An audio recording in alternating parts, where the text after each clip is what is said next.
Welcome everyone back to another episode of Q&A with Sharon's son George. I was my mother's caregiver when she was diagnosed with Parkinson's disease. Unfortunately, she passed on 1/1/2020, but we started together for Sharon.com in her memory. Today's guest is somebody I admire and been following. I'm grateful for her service, for all that she does. And today she's even coming, looks like right from work. So we really appreciate her time. It's so valuable. So welcome, Dr. Thank you. Whittingham. It's really a pleasure to finally have you on the show. Great. Thank you for having me. Maybe you could start us off by telling us a little bit about your background. I know that to me, Yeah. you're a hero in many Yeah. individuals' eyes, but Yeah. maybe for the listeners who aren't aware, we can get them on board. Yeah. So I'm Sara Whittingham. I'm currently 50 years old. I was diagnosed in 2020 at the age of 46 with Parkinson's disease. I'm also a physician. I'm a mom, a wife. I'm an Air Force veteran, and I had been an athlete pretty much my whole life, but had kind of given it up a few years before my diagnosis because it kept getting harder and harder to run, and I didn't realize why until I was diagnosed. And so I kind of struggled a lot that first year after my diagnosis. I had some anxiety and depression. I gained 30 pounds. And I was really lucky to get involved with a research study at Cleveland Clinic with Dr. Jay Alberts that was studying the effects of cycling on the progression of Parkinson's disease. And as part of that study, I got back into cycling and got active again. And it kind of set me on this wild trajectory that it still blows my mind. When I was diagnosed, I didn't even think I'd be able to run a 5K again. And so to be able to do all of the crazy things in the last year that I've been able to do. So I was just in the last year, I finished the Ironman Hawaii World Championships, ran the St. Jude Marathon, the Boston Marathon, and in the Paralympic track and field trials in 1 year. And so it's been kind of a wild ride, and I never could have anticipated this when I was diagnosed in 2020. So I just want to try to share that message with as many people that, even though you have Parkinson's, actually, it's because you have Parkinson's, it's even more important to get active and set big goals. And so that's kind of the mission I've been on, is to try to share that message that a diagnosis of Parkinson's does not really the end, but the beginning of a whole new journey that could lead to crazy things. So, How do you juggle all that? Because I know I juggle, I'm a lawyer, cop, and a professor, but oh to have my. also I don't think, running these marathons, I can handle it right now, but I think Yeah. it's admirable and amazing. So you're Yeah. truly an inspiration. I thank you for that. How do you juggle it all? I don't know. I just kind of keep going, but I mean, I've made exercise a priority and will, set that above everything else that I'm getting a workout in each day, even if it's just a short one, if that's all I have time for. So making that a priority and then fitting everything else in around that. I mean, I guess I went to the Air Force Academy, so you really have to learn to manage your time. Otherwise, you just can't survive. And so I think a lot of the lessons I learned from the Air Force and just time management and just trying to structure my day so I don't have a lot of wasted time has helped too. But yeah, I noticed lately I have more ideas of what I want to do than time to do them, which is sometimes a little bit frustrating to me. And I go off in 10 different directions and don't really get anywhere. So that is kind of one of my weaknesses, is I just, yeah, have all these random thoughts and just start going. And yeah. Thank, thanks again for your service to the country. It means the world. What was it like, kind of going back to, I'm sure you're still active, or at least maybe not active, but still go attend different events for veterans services. Mhm. And what's it like? Do you ever see other individuals, maybe they're kind of younger, but dealing with Parkinson's? Is it something that the military is aware? I tried to get them on the show. It's been difficult, but I would Yeah, no, love I to speak am to you on actually, that. Yeah. yeah, you hit a very important topic for me, actually. So I was after I was diagnosed with Parkinson's disease, I applied for VA disability benefits, thinking that I had served 20 years in the Air Force. I was served at several bases with known water contamination. I deployed to Afghanistan with burn pits, and I figured it would be a no-brainer that they would find that my Parkinson's disease diagnosis wasn't somehow connected to my military service. But that was denied. And so I appealed that and started looking into the regulations and realized they don't make any sense, that the science does not match the policy. And that um, shortly after that, one of my good friends from the track team at the Air Force Academy, Jenna, I found out that she had been diagnosed with Parkinson's disease the same month that I had been. And she is also a physician. She also deployed to Afghanistan. And so to us, this is like, wow, this can't be just a coincidence. And so we started looking into it further. It's kind of a long story, but we connected with the VA. the lead neurologist for their Parkinson's disease center, and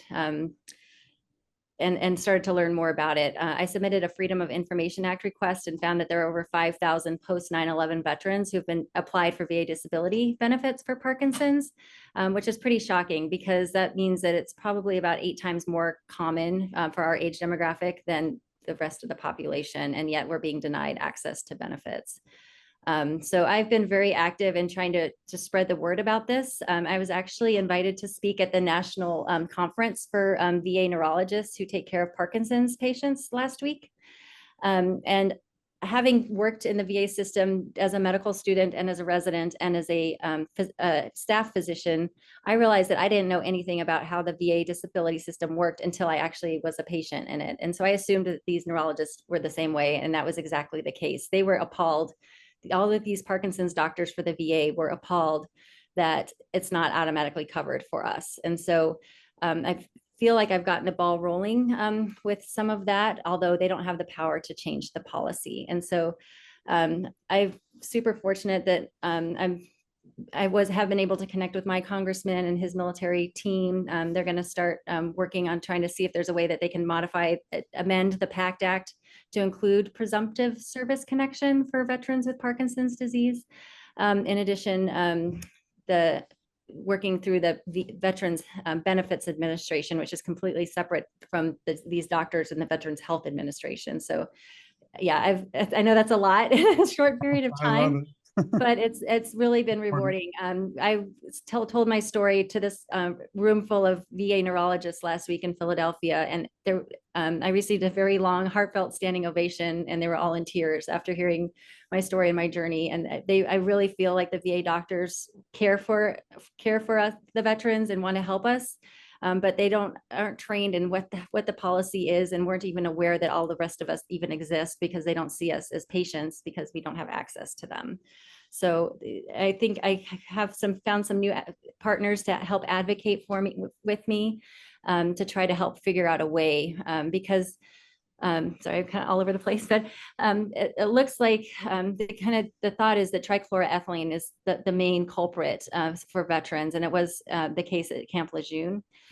And going back, Dr. Ray Dorsey has looked at my case carefully, and I was stationed at 7 bases with high contamination levels of trichloroethylene throughout my military career, including my time as an aircraft maintenance officer before medical school. So and there's, thousands of veterans who are the same way, who won't be able to work to the age of 65 because of their Parkinson's, and likely being caused or aggravated by their service and not getting the care they need. And so that's really important to me, is to find a way to ensure that these people who sacrificed so much have a way to be well cared for as they get older.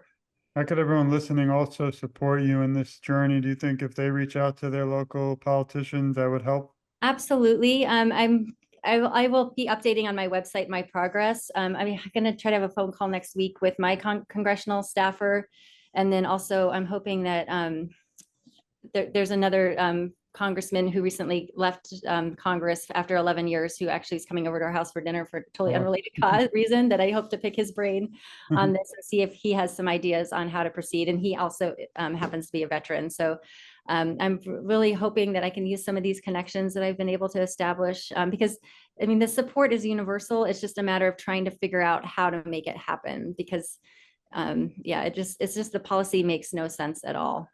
Right now, the policy is that if you have to have been diagnosed with Parkinson's disease while on active duty or within a year after leaving active duty, and it's been well established, it takes 10 to 20 years after an exposure to a toxin before somebody presents and gets diagnosed with the disease. And so we need to work hard to change this. I will, when it's time to try to get congressional support and reach out to the congressman, I will definitely put that on my website and try to share the word as much as I can, because obviously the more press and attention we can get on this, the better. And I have on my list of 100 bazillion things to do to try to contact, maybe some of the advocates from the Michael J. Fox Foundation who may have some lobbying pull. I have no idea, or, other large organizations that may be able to help advocate for this, because it seems like it should be a no-brainer. Yeah, I wonder if the national plan to end Parkinson's disease can also concentrate on this area, because I agree with you. I think we need a lot more for veterans. I myself have tried several times to get the local veterans on the show to talk about Parkinson's, but I Yeah. think many of them are just not aware.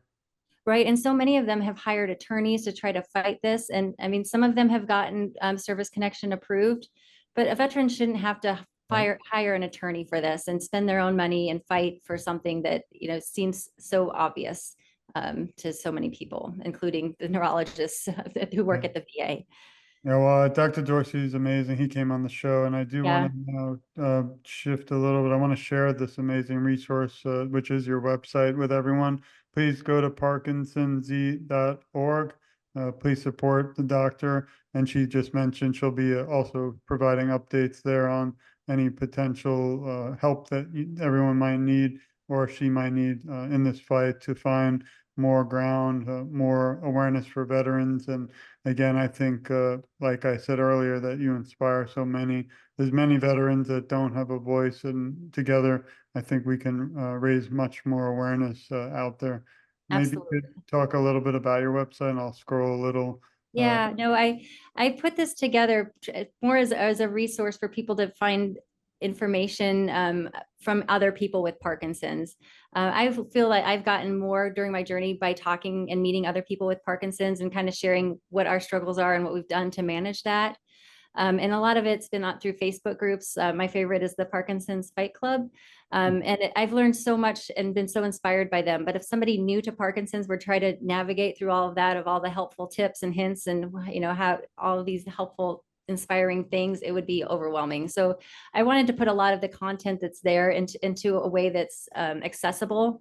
One section that I'm still working on is it's under Parkinson's University, but it's like tips and tools for managing symptoms. And there's been so many things that I've learned along the way. For example, like for the facial masking, one guy says every time he brushes his teeth, he makes funny faces in the mirror for 20 seconds. Another grandmother said she has funny face contests with her grandchild every time that she comes over to help, you know, reduce the facial masking, and that seems to help her. So I think there's a lot of things that we can learn from each other that our physicians may not know because they're not living this every day.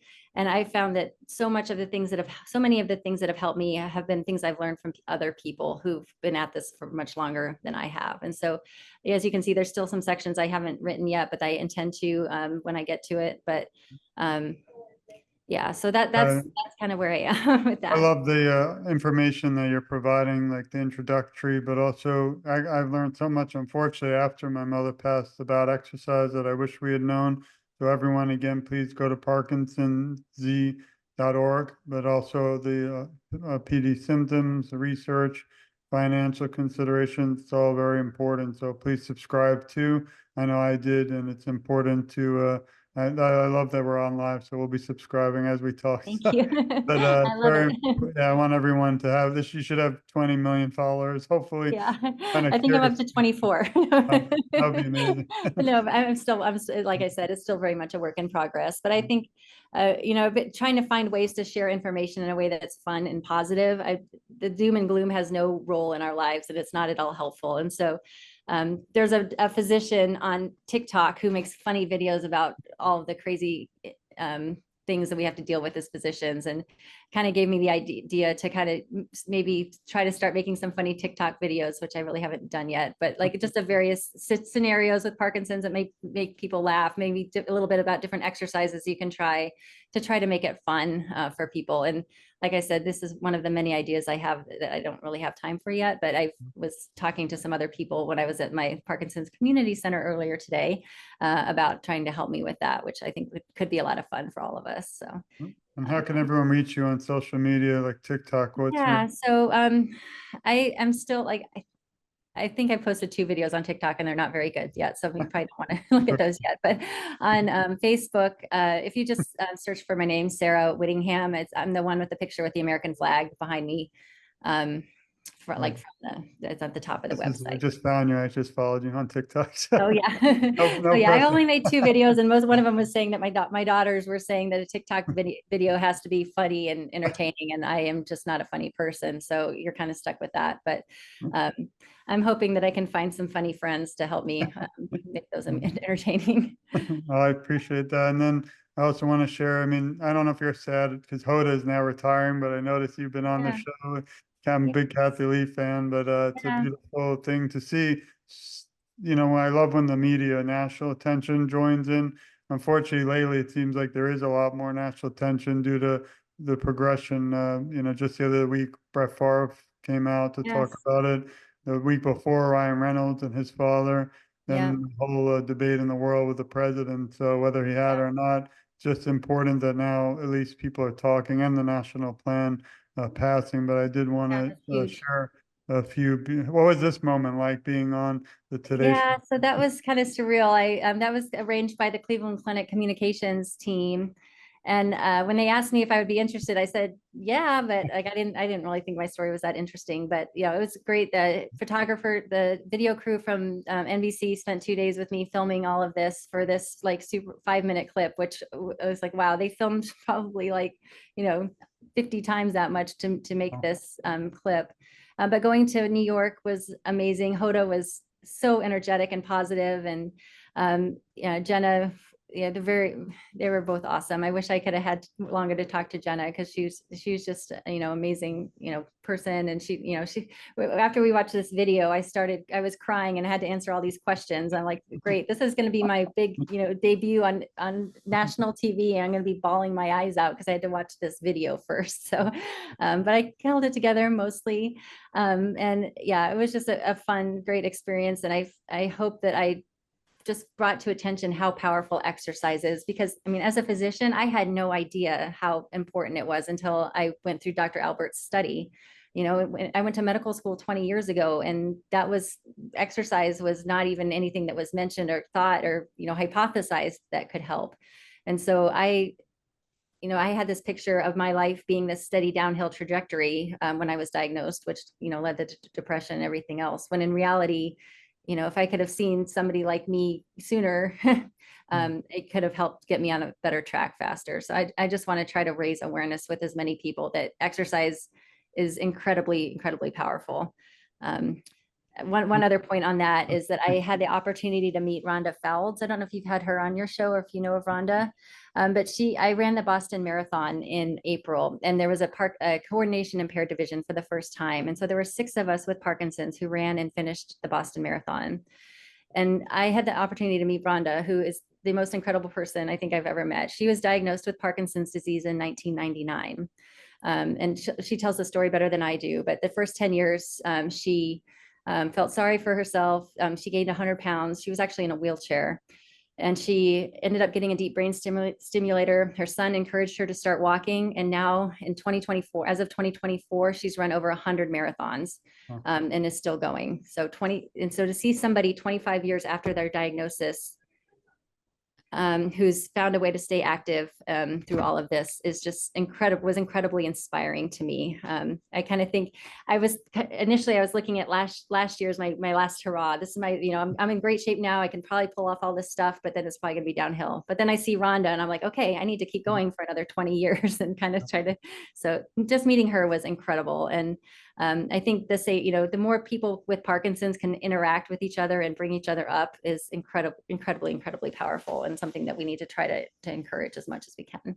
What kind of medical work do you do today? Like what's your main area? So I'm an anesthesiologist. So I work at one of Cleveland Clinic's smaller regional hospitals. We do all sorts of different cases, a lot of orthopedics, urology, GYN, vascular, and general surgery. So it's a good mix throughout the day. I usually am supervising nurse anesthetist for most of the cases, but sometimes I'll do them on my own as well. So And I how like it. It's fun. does Parkinson's ever play a role at work or no? Yeah, Yeah. that's a good question. And so, so when I was first diagnosed, I was concerned, obviously, am I safe to still practice as a physician? And that's like one of the first things that popped into my head a lot, mostly, I think, because I had worked as a flight surgeon in the Air Force, where I had been in a position where I had to end pilots' careers for much less. And so in a way, I felt like a hypocrite, like nobody's going to ask if I'm okay or check to make sure that I'm safe. And so I was been very open with all of my colleagues from the beginning and told them my worries that like, if you ever think that I'm unsafe to practice or to do what I do, I want you to speak up, because I don't ever want to be in a position where I could put somebody at risk. And they always tell me, oh, Sara, you're fine, don't worry about it. But I still worry about it. Yeah. So about a year after my diagnosis, I fell asleep at a red light on my way home from work. And at that point, I was like, oh, I can't be an anesthesiologist anymore if I can't stay awake. But fortunately, Cleveland Clinic was amazing to me. And I was afraid to tell them that this had happened, but they gave me a month off work with pay to readjust my medications and set some goals and try to come up with a plan that would work to keep me healthy and well. So I'm incredibly grateful for the support that I've received from my employer. And I fear that so many other people in the workforce are afraid to speak up when they need help because of fear of losing their job. And, I'm super fortunate in that I'm not the primary breadwinner. So if I had lost my job, like nobody would have gone hungry, but most people aren't in that situation. And so I also want to let people know that, I can't speak for everybody in everybody's situation, but I have been amazing, incredibly surprised how supportive people have been, even when I expected them not to be at all. So, and I hope other people can feel comfortable asking for help and letting their employers know that, this is what I'm going through. I'm doing my best, but, so they can help you if a lot of people, because most people do want to help, but it's, everybody's situation is so different. There's so much to talk about, so little I time. know. I What was know. it like? What was it like being in, part of the Olympics and thing? I mean, Yeah. So that's a whole show yeah. in and of itself. I know. Yeah, we could like maybe try to Yeah. break up some of this later down the road. But yeah, the Paralympic trials were crazy. I kind of found out about it too late to actually be like, if I had run like super, super fast at the trials, I still could not have gone to Paris because was too late in jumping through a couple of the wickets that I would have had to do. But it was still fun to go and compete in that setting and meet and see other people with disabilities competing and having fun together and doing heroic things. And so I think I was the only one with Parkinson's there, but just to see other people, young people doing that was incredibly inspiring to me. And even though the videos on the website somewhere, I fell flat on my face in the 200-meter dash 10 yards before the finish line. But I tell my husband that, it was not a complete failure because I got to share some of the struggles that people with Parkinson's have and be able to laugh about it and get up and just keep on going, because that's all we can do. Yeah, well, you are a hero to so many, and I'm so grateful. I just want to shift a little bit more about you, and then Yeah, we'll for sure. conclude. But can you list 3 words that describe who you are? Well, I'm always telling people I'm a little bit crazy, but it's probably No, not. me too. I'm right with them. So like people think, how do you do all this? I'm just like, Yeah. I'm crazy. That's the only possible explanation. But I know I'm passionate. I really care about others. Like I've really taken it personally that veterans aren't, so I guess empathetic, I guess would be the word. And then I don't know what other word I would describe myself, but yeah, I feel like I'm kind of, and a lot of people with Parkinson's say like there's a life before diagnosis and their life after diagnosis. And I feel that as a physician, I've been able to help so many more people since my diagnosis and my role as an advocate than I ever have in my 20 years as a physician before that. And for me, that's incredibly, it brings a lot of joy and pride to me in my life. So I'm very, very grateful for that. I guess grateful would be another word, because gratitude is probably the most important thing I've learned through all of this, and how important it is to have gratitude for what we have. I appreciate it. Yeah. And this one might be tough, but is there one moment or most memorable moment that stands out through most of your work with awareness so far that you can share? It's probably more than one, but we'll just stick Yeah. to Yeah, I think meeting the other marathon runners at Boston, because we all rode the bus. They treated us like the Boston Athletic Association treated us like VIPs. We all rode up the fancy bus to the start line and had our own private tent and with snacks. And I actually took a picture because there was no line at the porta potties for us. And, it was an incredible, so to go through all that with these other 6 people with Parkinson's, I say 5, one of them didn't get a US Paralympic classification because he was from the UK. But yeah, there were 6 people with Parkinson's there. And so just to like see other people who've been at this a lot longer than I do and see how well that they're doing and see the commonalities among them. I mean, they're all incredibly positive people and can see the good in any situation. And they all seem to have a really good sense of humor. So I try to keep laughing at myself as much as possible because sometimes that's all you could do. Yeah, and I agree. In comedy, sometimes I have actually had someone on who does comedy who has Parkinson's. It really Uh-huh. making people smile even for a moment is amazing. Uh, Yeah. this is one area is important to me, but who helps you during times of struggle? I was a caregiver. What tips can you also give those listening who might be caregivers?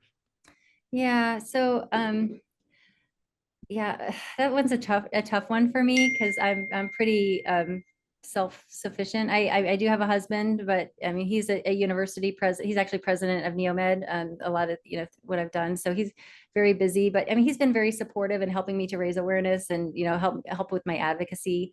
And he does point out when I'm struggling and like maybe it's time you go talk to your doctor about this. But I'm still pretty independent. As far as like emotional struggles, I do talk to him a little bit, probably more so to my friend Jenna, who I mentioned earlier, who is my friend from the academy, who also has Parkinson's. And I've also been able to reconnect with some of my other physician friends from my time in the Air Force who are going through similar things, but not Parkinson's. So it's, I feel like, I have a good variety of friends from all different times of my life because I have done so many things and been so many places that I kind of I'm fortunate that I can not tax anyone too much and kind of share my insanity across multiple areas instead of all with one person. Yeah, I don't, I don't know. I feel like I'm very fortunate for that as well. Thanks. Well, we send our love to your family and friends too for their Yeah, support to you because it means a lot. I know the tough yeah, it does. days Yeah, still need, and I'm always here by your side fighting if you ever need me. thank you. Is there anything you might have done differently looking back the last 10 years? Um, the last 10 years.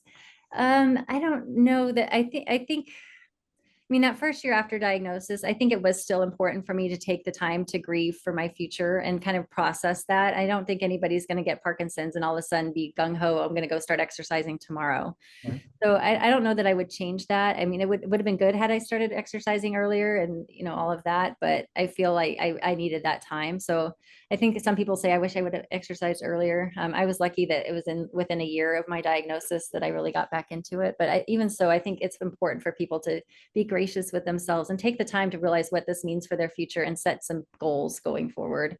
And because it is a big thing to hear that you have a Parkinson's diagnosis.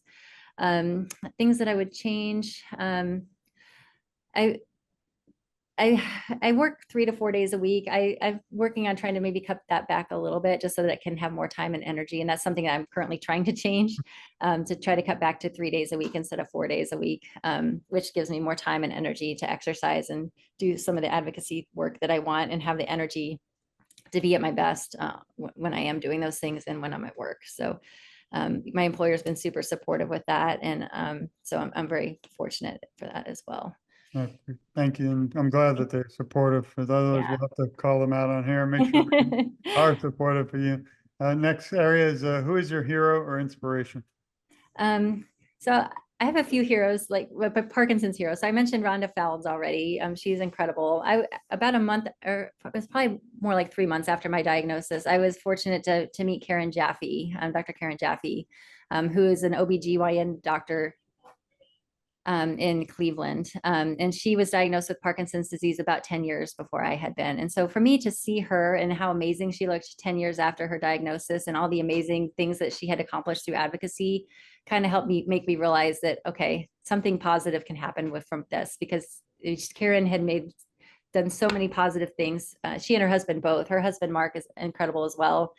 He used to write for Seinfeld, so he has a really good sense of humor about all of this and helps us kind of laugh about it. But yeah, meeting her and seeing she in combination with a few others started a community center here in Cleveland called In Motion, which is free to people with Parkinson's disease and offers unbelievable programs. And they just do an amazing job. And she's the one that is behind that initially. I believe I interviewed someone from their organization, might have been her on the, Yeah, it's an incredible, they do an awesome job. And I encourage anybody that lives somewhere else who doesn't have something like this to check out InMotion's website. It's beinmotion.org, and see some of the programs that they offer, because they are willing to share, help other people model their programs, and learn from what they're doing. They're not looking to make money. And they, a lot of people do rock steady boxing, which is great, but it's expensive, and it's not, and they found that through philanthropy, they've been able to raise the funds necessary to make these programs free and accessible to everyone, which I think is really important. I appreciate it. And if you were asked to write a script, which you might have already been, but to a movie about your life story, what would you call it? Oh my gosh, I don't know. That's a good question. I haven't thought about that. Um, I was sometimes thinking like if would my movie in my life even be entertaining or amusing, or would it just be like, oh my gosh, she just did 100 crazy things and who knows? I think it would be beautiful. So I don't know. I was like, What actress would you want to play you? I fear that's that. it. So yeah, we were watching the Jason Bourne movies all over again a couple weeks ago, and I was like, I think Julia Stiles could play me pretty well. So,